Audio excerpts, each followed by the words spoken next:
Hello, CNC Woodworker here. This video I'm making for Zach Kaplan. He sent me an email requesting, well, not an email, but on the forum he requested a few things. He wanted to know what bits I'm using. I'm using the Inmill starter set 30264-02. That's here. And I used this, well, that's going to come out. This is I guess that's a 2-flute flat bottom Inmill bit that's in that kit. And I'm also using the 1/16 inch bit that came in that kit. I ordered some replacements on that. That's the 30423-01. 30423-01. That's the 1/16 inch bit. So I used the flat Inmill 1/8 inch bit that came in the starter kit 30264-02 and the 1/16 inch bit that come in that. Well, it's a replacement bit, but that's what came in this starter kit. That's the bits I used, Zach, for this last carving. I've also used a 1/4 inch Inmill bit that has 2 flutes on it. I've used that also before. That's a 2-flute 1/4 inch bit that I've used. Those are all the bits that I have. Well, I've got my V-bits, but they don't have anything to do with my dual carve. He also asked me what setting my 611 was on. I've got it setting on 4. I don't know the RPM of that. I'd have to dig out my box someplace that came in with that paperwork in it, wherever it's at.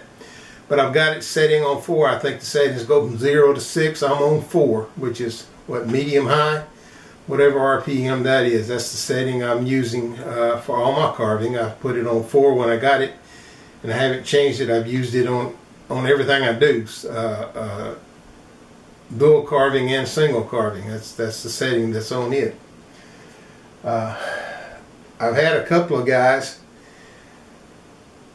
over the last month, I'd say, that when I talk about my dual carving and the problems I'm having, tell me they're having the same or very similar problems. So I don't think it's just me. I think it may be a problem, something with your dual carve.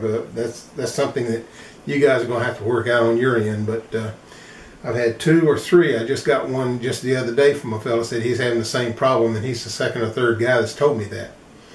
So I don't know. Yeah, the speed I used, the speed I used was my inches per minute. The last carving, I carved at 20 inches per minute.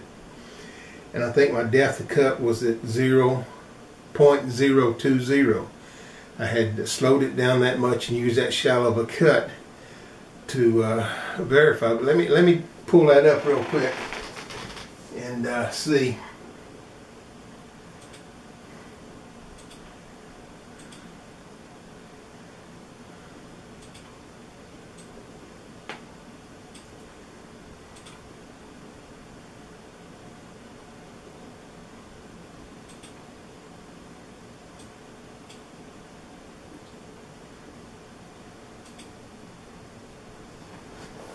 I'm sorry, I stand corrected. This last carving I did, this one here, I told you wrong.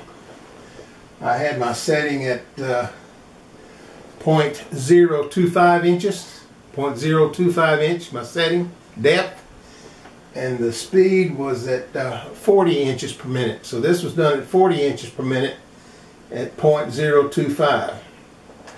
Now I don't think it'll come out on this, but even on the rough carving, it leaves marks in here where it doesn't. I mean, it's like the bit goes over it and then it'll come back and it'll be up or down or just a minute amount of difference in the depth when it carves, and it leaves an edge.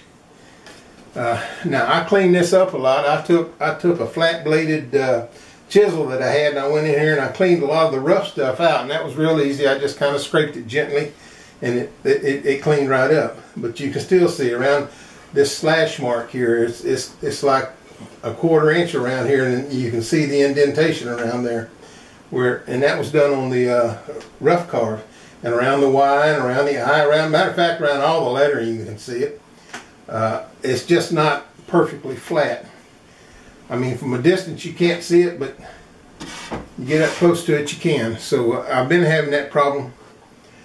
I did have a problem where I think my bit was dropping down on me. I was using a upcut bit, and I think when it was carving, it was pulling down, and it was carving an edge all the way around here on the detail cut, and the edge around all the letters on some of the other carvings, which you can look back, if you got the time to look back, 1 or 2 of my videos back where I showed the really rough carving of this. You can see that. But since I've made sure that I'm really tightening up my detail bit, that hasn't happened.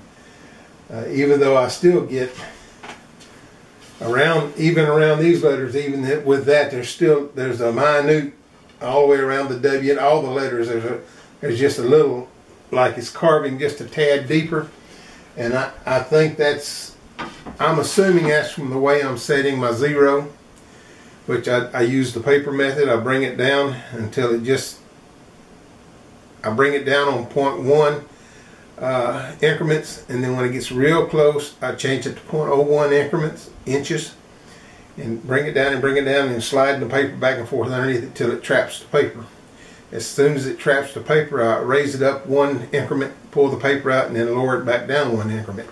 Now I don't know if that's accurate enough for this or not. It must not be, because I'm assuming that's what's happening here, unless there's something else going on. But that's how I do it. That's the speeds I had it at. So if you guys can tell me anything, I don't know. And while I got on the subject with you, Zach, can you tell me any more information about when your touchpad's going to be out? I understand you're working on developing it. I think I've talked with Sam and John about that, and they both told me, well, it's in the works. If you are looking at it, and if it is in the works, boy, if there's anything you can do to expedite that, put me first on the list, because I'd sure like to get it. I've got a lot of signs and carving, dual carving that I'm wanting to do, but until we get a resolution on this dual carve, I'm at a standstill. I'm not carving anymore because something's not right.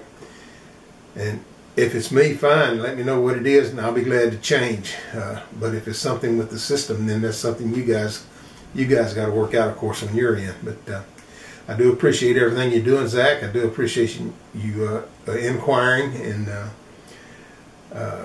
trying to get this resolved for me. I'm really impressed with you and your company.